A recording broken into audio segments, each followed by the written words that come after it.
Welcome back to another episode of Wake Up and Dream. We are so excited to be here. I'm Lisa Taylor and I'm with Kelly Armstrong and Sara Carlisi, and we love connecting with you each and every week. And we've got a super quote for us to dive into today. The quote is from Dorothea Brande, and it is this: act as if it were impossible to fail. Woo! That's a really powerful tool, I think, as a quote to kind of just put in your back pocket and your thought patterns, because what if you couldn't fail? Like, would you make different decisions?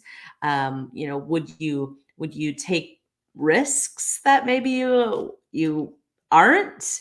But act as if it were impossible to fail. Wow. So what do you guys think? Is this just another version of fake it till you make it?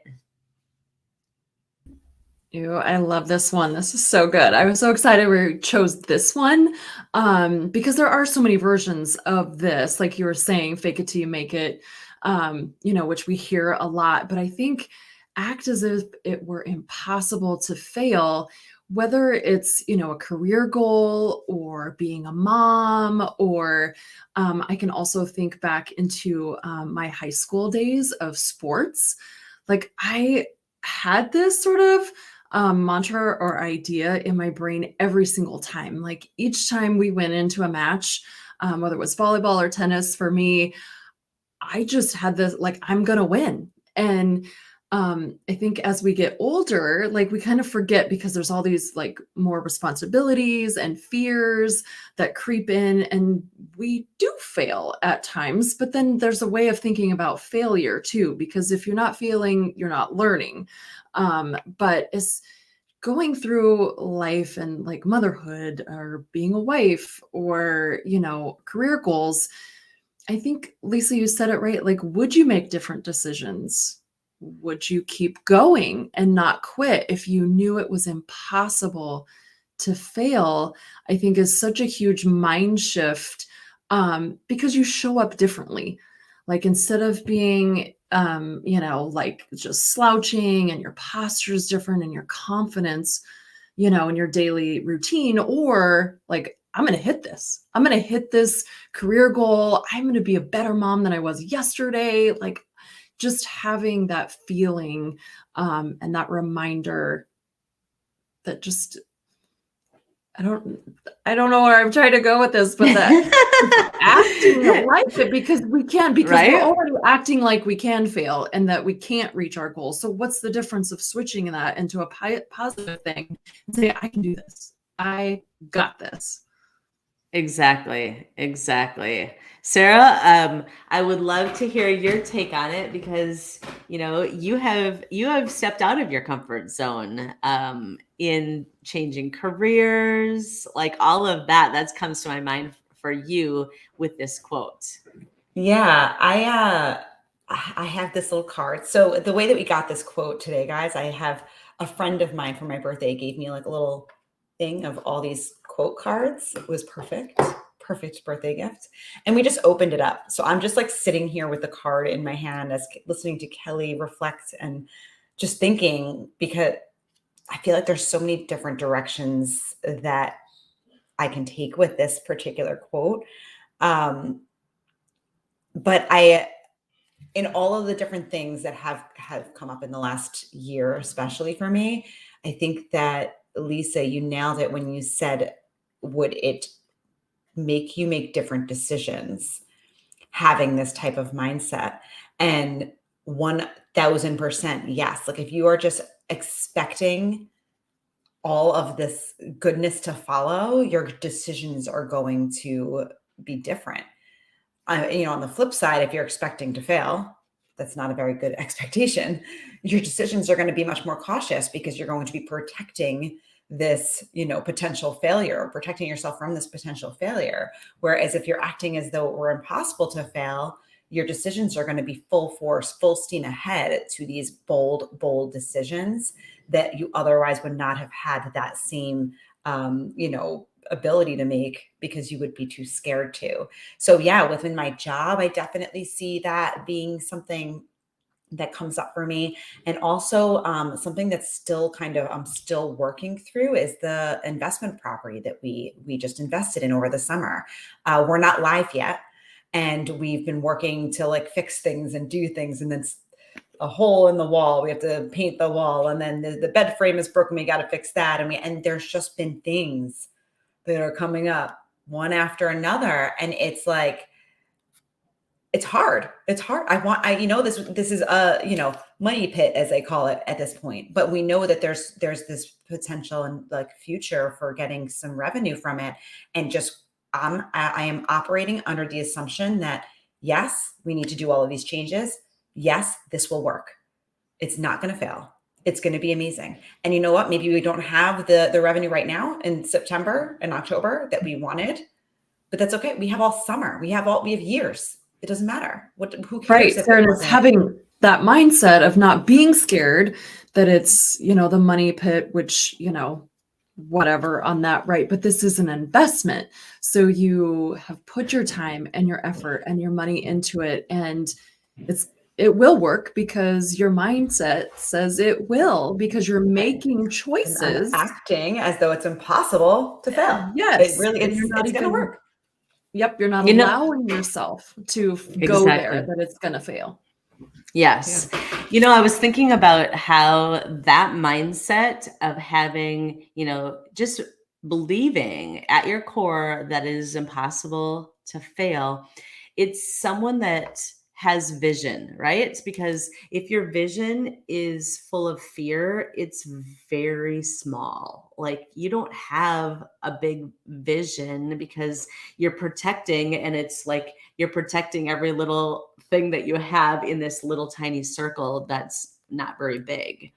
And someone that has vision has hope for the future, has that upward draft feeling about getting excited, even though, like your investment property right now, yeah, you could focus on your little, like, oh my gosh, this is happening. Oh my gosh, this is terrible. Should we not have done this? All of the things you could have played those thoughts, but your vision is bigger, right? You're thinking, oh my gosh, we've got this house forever, and the revenue that's going to be coming our way because we took that risk. We thought bigger. We have it. I have grown in my vision. I would say, as a stay-at-home mom, my vision was to get through the day. That was the big dream that I would say, I just got to get supper on the table. Like that is as far as my dreaming went. And because of direct sales, I was able to think bigger and to stretch, like, where do I see myself? What do I want my life to look like? And I remember going through cancer also kind of jarred my vision in thinking, you know what? Like, I don't know how long I have. So I am going to live like it's impossible to fail. Like, I'm going to live and try things because who knows, right? And if one example is I earned my very first Labri trip with my direct sales company, and I was in the middle of chemo, so I had no hair. I had a wig in Jamaica, and I was going because my oncologist said I could go, and I was like, I am totally going. So while we were there, I'm like, I want to parasail. I'm scared of heights. I'm the biggest chicken on the planet. But I was like, you know what? I'm gonna do it. Like, because the opportunity is here. I have to seize it. Life is to be lived. And the guy promised that my wig wouldn't fall off into the ocean, from the wind, but I didn't trust him. So I took my wig off and put a hat on to go up in the air. But now, I'm almost 10 years cancer free. And I think where I need to recapture some of that fearlessness, like what if you act as if it's impossible to fail? Like, why did I have to like have a life altering disease that caused that shift when I could be doing it every single day of my life? That totally triggers me too a little bit, Lisa, too, going through infertility. Like looking back now, I wish, however, it all brought me to where I am now, and I'm super grateful. And that's where I'd love our listeners to just be where they are and not be regretful of the choices and circumstances that they've gone through. However, if I would have been more in tune with my surroundings and that I wasn't not necessarily fail at getting pregnant, but just not being absorbed by just that moment and that circumstance, um, and just really enjoying the other things that were surrounding me that I sort of neglected, whether it was my own son or my marriage or friendships or my family, because you're just so into your one thing that you're trying to get. But just having that open heart of not wanting to fail in the big picture of it too, and enjoying those trials and being grateful, I think, of even though there might be a failure, but I learned so much about myself, about being a mom. And now it's totally just blossomed into me, wanting to coach and be a part of other women's lives.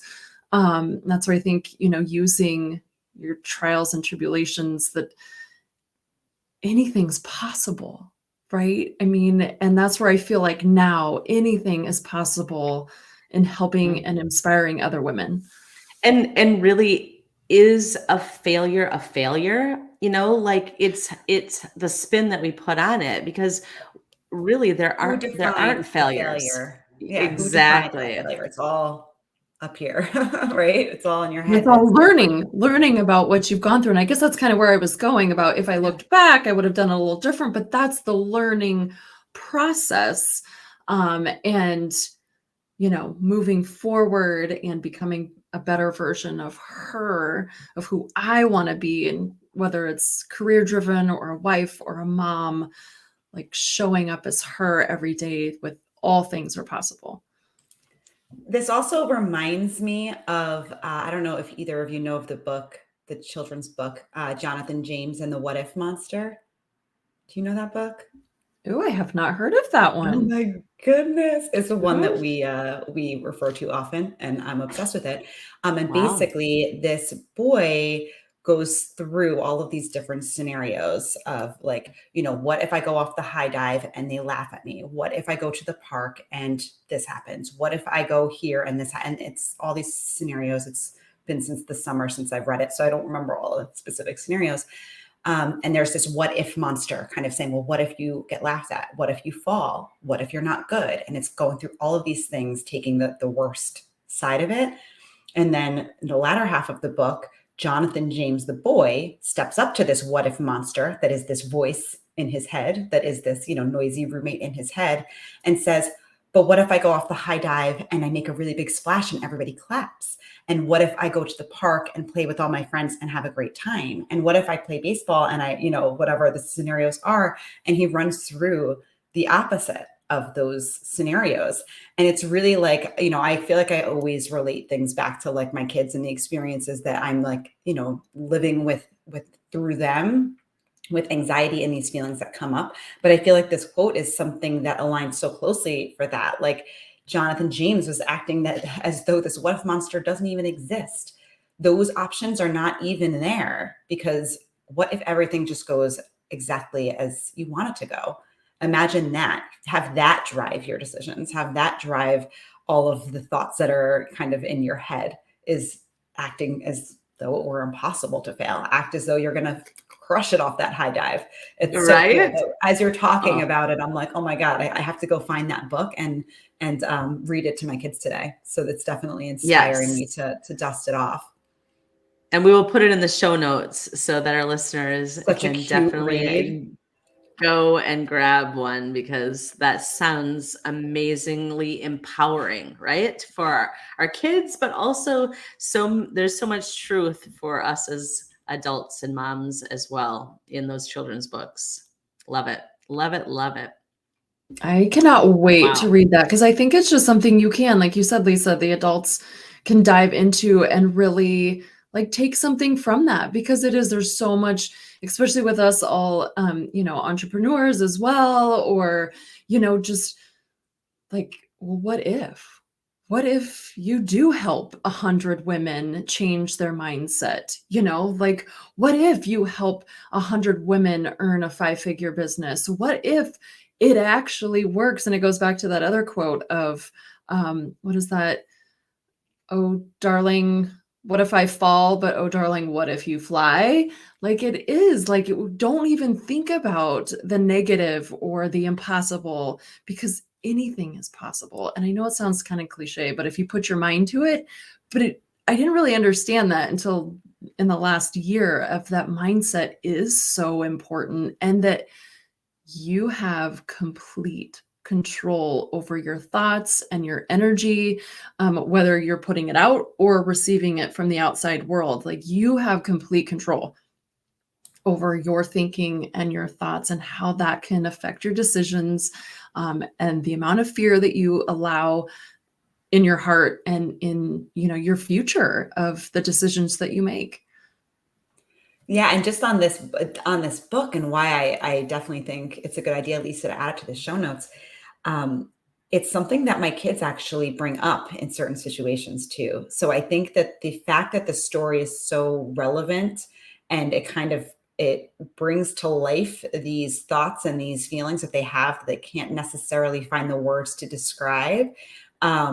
Like when I've been in a situation with one of my sons and we're talking through something that's happening, and I'll just say, yeah, but what if this happens instead? And he's like, oh, like with Jonathan. And he'll bring back to this character. And it's something like, I'm like, yeah, we haven't read that book in a while, but like it stays with them. And obviously it stays with me too. So again, it can totally be relevant for us as adults and moms as well. But it's just so cool that these stories are written in a way that help kids find words to describe different feelings that they're having. Yeah, for sure. And, the tools that we can give our kids in the form of books, I mean, such powerful tools, right? I mean, think about our lives, and we've been doing this work, and we've been in community around managing our mind and changing our paradigms. But the impact that we get to have on our kids, and using tools like those books that they can relate to and think about in those moments of need, like they're going to take that into their adulthood. Can you imagine the generational shift that we are getting to play a key role in? I am like loving this. And just really embrace that, like, reading bedtime story time, because it really can make a huge impact. Sometimes I'll be honest, and I was tired at the end of the day, and and you just don't feel like it, but it's so important to take those 15 minutes, which could totally change a kiddo's life and future. And we always like to say, the three of us, like, you can't unknow what you already know. So they're, like Sara was saying about our boys, like, they're not going to not remember that. They may forget for a short time, but they already know, like, what if it turns out this way, which is absolutely incredible. This has been such a fun conversation with you gals. So glad we got to dive in today with this quote, act as if it were impossible to fail. So thank you, listeners, so much. And until next time, wake up and dream.